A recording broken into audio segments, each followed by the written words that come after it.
నీరు గట్టి నిన్ను పోషిస్తున్నాను. నీ మీదికి ఎలాంటి ప్రభావం రాకుండా నేను నిన్ను కాపాడుతూనే ఉన్నాను.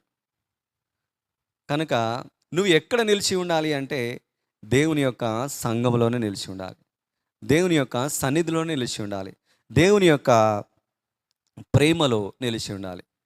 కనుక ఆత్మ ఫలమును ఆసక్తితో ఆసక్తితో కోరుకుందాం. ఆదిమ సంఘం ఏం చేసిందంటే పస్కా బలిని ఆచరించింది. యేసుక్రీస్తు ప్రభు మరణించి పునరుత్థానుడై తండ్రి దగ్గరికి వెళ్ళాడు. కానీ వాగ్దానము చేసిన దాని కొరకు మీరు యెరూషలేములోనే నిలిచి ఉండుడి.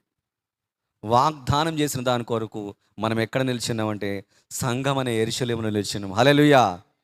ఆ సంఘం అనే యెరూషలేములో నిలిచినప్పుడు ఆత్మ మనపైకి దిగి వచ్చినప్పుడు మనము దేవుని యొక్క ఆత్మతో నింపబడి మనం ఫలిస్తాం.